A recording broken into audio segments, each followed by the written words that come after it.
Hello, good crowd. One of my very favorite stories that we've ever covered is Cool Effect. And we have cajoled Marisa Belloy, the CEO of Cool Effect, to come back on the show to talk about the amazing work that she's leading at Cool Effect. As we wrap up the last 50 shows, I wanted to go back to a couple of favorites, and Marisa was willing to come back. We're excited to have her, so stick around. You don't want to miss this episode. Welcome to the Your Mark on the World show with your champion of social good, Devin D. Thorpe. Marisa, welcome to the show. Thank you. Great to be here. We're thrilled to have you. Thank you so much for coming back. As we talk about fighting climate change, a lot of the things that we need to do in the long run are difficult. Some more difficult than others. Driving an electric car is easy once you buy it. But, converting all of our coal-fired power plants to renewables is going to be difficult. In part, most of us have very little influence over that. Enter carbon offsets. Tell us about, it just seems to me carbon offsets are the magic way for any individual, any company, any community to ensure that they can be carbon neutral right now. How does it work? Well, that's exactly right. Everybody should be doing everything they possibly can to fight climate change, but carbon offsets are exactly what you said. They're a simple, affordable way to make yourself carbon neutral and to just basically do more to fight climate change right now and today. And that's, it doesn't mean that you shouldn't be doing the other stuff. You absolutely should. But how do they work? Well, basically, carbon offsets refer to projects around the world that are doing the work of reducing carbon emissions. So those projects could be things like forests, which absorb carbon. They could be something like a cook stove project that reduces the amount of wood that families need to use to cook. It could be a methane capture project where they're capturing methane, which is a harmful gas, from going into the atmosphere. And each one of these projects is out there doing this work, and everything is being quantified. So their impact is being quantified and then turned into carbon credits. So let's say they were able to reduce 5,000 tons of carbon. Well, they will be given 5,000 carbon offsets. Offsets and credits are the same thing. And me as an individual, I can go on and say, okay, I've just taken a flight from San Francisco to New York, and I know that put 1 ton of carbon emissions into the atmosphere. I had to take that flight. My mom's in New York. I wanted to see her. So what I'm going to do is buy a carbon offset of 1 ton carbon offset from one of these projects. And, that might cost me $7, $8, maybe $10, depending on where the project is in the world. But it's an affordable and easy way to make whatever you're doing carbon neutral. It is remarkable. I think one of the key questions that people have is essentially, is this some sort of a cheat? Is this the lazy man's way to solve climate change? Or is this, or even worse, maybe, is it just a way of convincing myself I'm having a positive climate impact or offsetting, or is it real? What do you say to people who ask those questions? Yeah, it's a very good question. It's a very valid question. And that's why we always say that you have to try to reduce everything you possibly can in your life before buying carbon offsets. Carbon offsets are not a solution in and of themselves. The longer term solutions are switching to renewable energy, reorganizing our cities and our economy, everybody moving to electric vehicles. So carbon offsets are not that solution, but they're a way to do something right now that is simple and that is verifiably reducing carbon emissions. So it's something that people should be doing. And it's funny because it's one of the concerns that I myself had in helping to start Cool Effect is this just a way to give people a get out of jail free card? And we have really not seen that. Even with the businesses who work with us, and also, and particularly with the individuals, the people who are buying carbon offsets, for the most part, and certainly almost everybody that I come into contact with at Cool Effect, are doing so because they really want to do more. They're doing what they can and they want to do more. Now, one of the concerns that comes up is around verifying that we're really having the effect that we want. So I take the flight. I just got back late last night from my trip to New York, Philadelphia, came back. So I, put all that carbon into the atmosphere.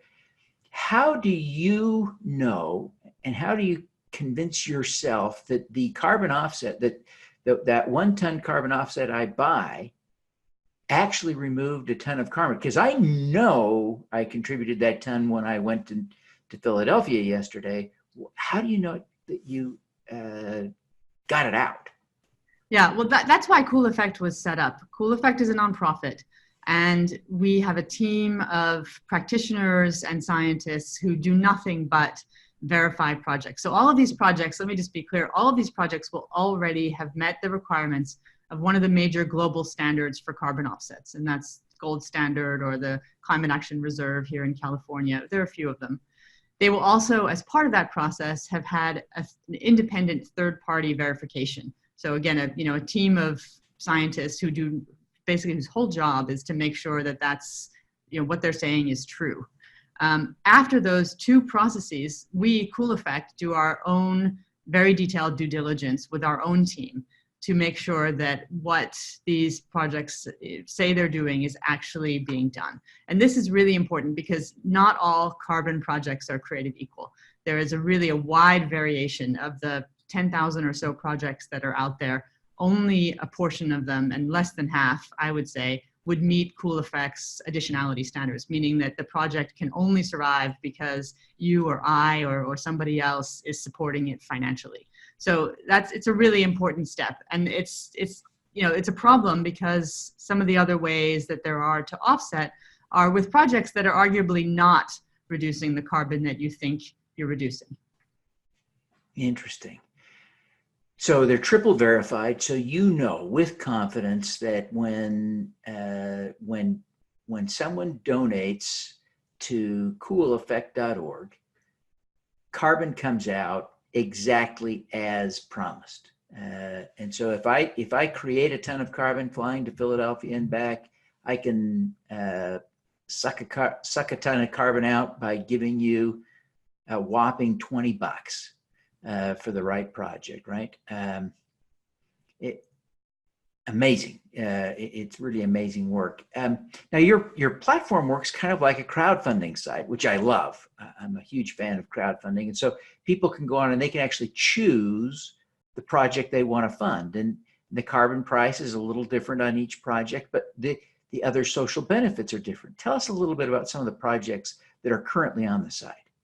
Yeah, so that's what's so interesting about these projects is that even though all of them are offering for sale 1 ton, 10 tons, the metric is always a ton of carbon. But the projects are just very varied and they're in different parts of the world and they do different things and they have other what we call co-benefits. So, something that I care very deeply about is women's and children's rights and their lives. And so I particularly like cook stove projects, and cook stove projects are projects that help install efficient cook stoves in people's homes in poor countries, generally speaking. And that enables them to cook in less time with less wood, in a variety of ways, but it definitely dramatically reduces carbon emissions. But at the same time, it also really changes lives for, the person who's doing the cooking, which in most of these cultures is the woman, and the children who are hanging around her. And so that's, you get kind of a double whammy there, if you will. On the other hand, we have people, we work with the Audubon Society, and we have people who care very much about birds. And so protecting forests is another way to reduce carbon, but it's also a way to help, maintain birds' habitats. So each one of these projects, we have another project on a Native American reservation in Colorado. So that project is capturing methane, which is great. And it's also helping the tribe with, with jobs and income. So there are just a wide variety. There are a real number of ways to help fight climate change, but you also don't have to give up other things that you care about at the same time. It is, and you can also sign up to do this on a recurring monthly basis. And that's what I've done. I've signed up to donate to a project every single month so that I'm constantly offsetting my production of carbon. I don't have to think about it or forget about it or worry that I'll forget it. Do you have a lot of people doing the ongoing monthly program? Yeah, we have a fair number of people doing that. And the reason why that's great is that these projects need ongoing support. I mean, these projects are entrepreneurs in the field, and they, the mark, as I said, of a truly additional project, a project that is really removing carbon that would not be removed any other way, is that it needs this funding. And it doesn't just need it, once or twice when you happen to take a flight to New York. It needs it all the time to continue to run. And in fact, we are emitting carbon all the time. So it's a fair trade.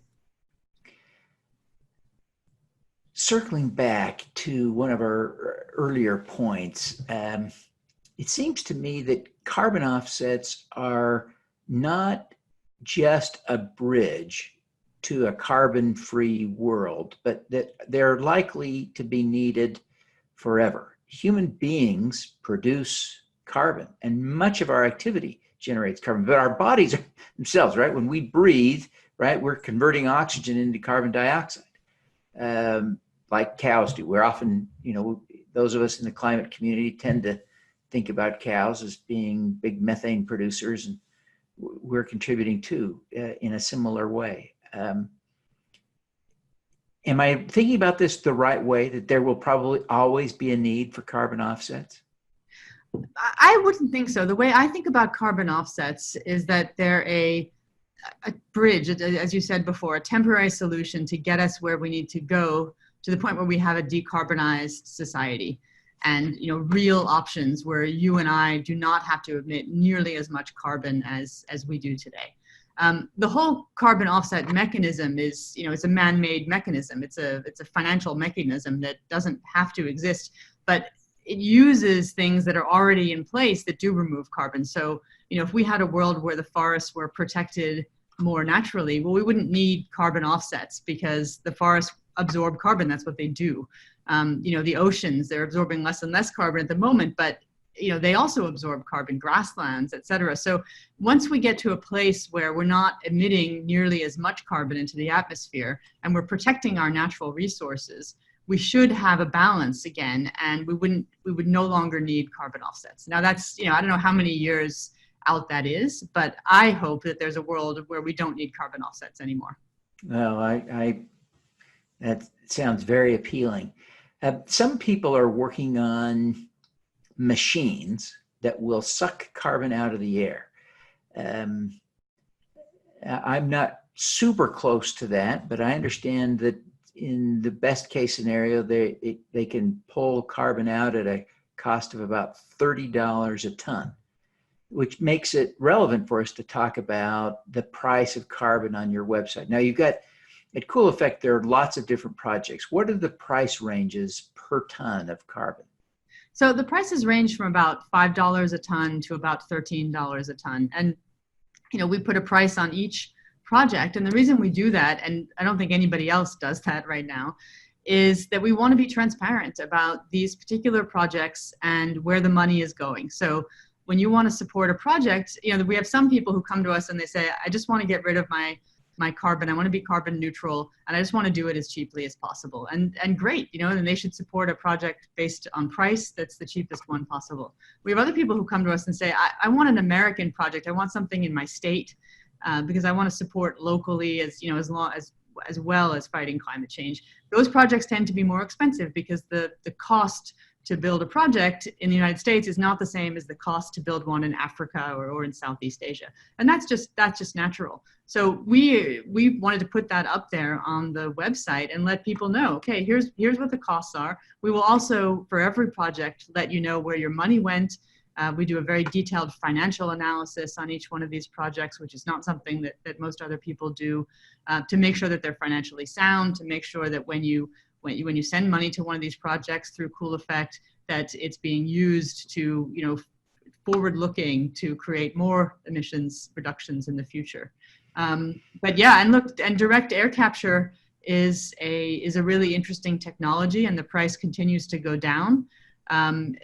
We need everything. Is our view at Cool Effect is that it's not a silver bullet, it's a silver buckshot. We need to do absolutely everything we possibly can. That means supporting technology. It means, making changes in the way we live. But it also means buying carbon offsets. Yeah. Marisa, as you look back over what you've accomplished in your career, what are you most proud of? I think I would say that Cool Effect is what I'm most proud of. I mean, this idea of giving people a way to do something more in their lives to fight climate change is really extraordinary, and people are very happy with it. I mean, I was just at a dinner again last night, and when people find out what I do,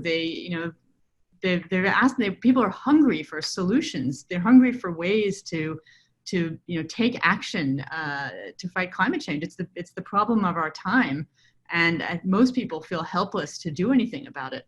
So I'm really proud that we at Cool Effect were able to create a way to help people to make verifiable change by buying carbon offsets.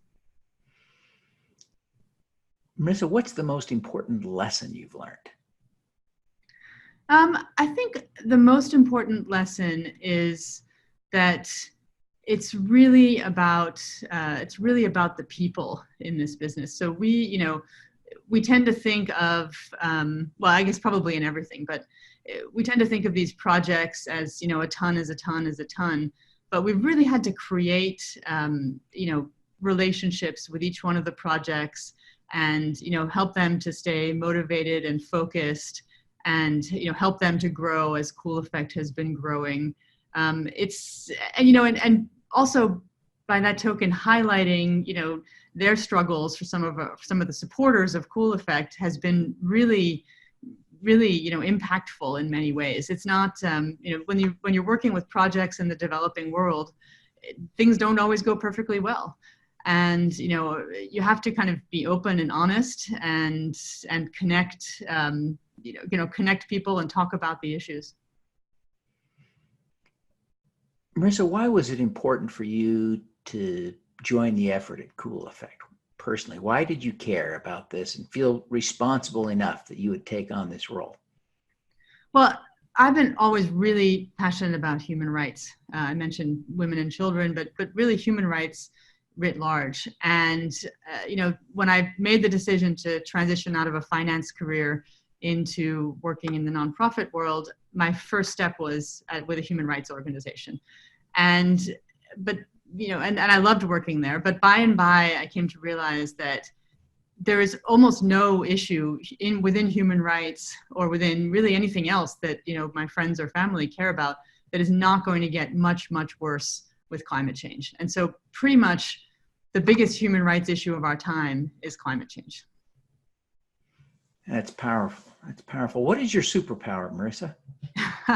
My superpower is keeping hope in the face of a very difficult situation. Maintaining hope, coming to work every morning, helping people to do more, bringing people together and just helping us all to move forward. Fantastic. Well, Marisa, I am sure grateful that you would take the time to be with us today. Before you go, would you take just a minute and tell everyone how they can learn more about Cool Effect and how they can connect with you personally? That's great. Yeah, no. So to learn more about Cool Effect, come to www.cooleffect.org and feel free to look me up. My contact information is on the website. I'm Marisa de Belloy, the CEO. And again, it's Cool Effect, cooleffect.org. Fantastic. Well, Marisa, thank you so much for taking the time to be with us today. We wish you every single success possible in helping us to fight climate change. Thank you, Devin. All righty. Let's do some good. Devin Thorpe's mission is to end extreme poverty, improve global health, and mitigate climate change before 2045 by finding and sharing the stories of those who are doing the most good. Thanks for tuning in to the Your Mark on the World show, the Social Impact Podcast. Please subscribe via YouTube, iTunes, Google Play, Stitcher, or Spotify.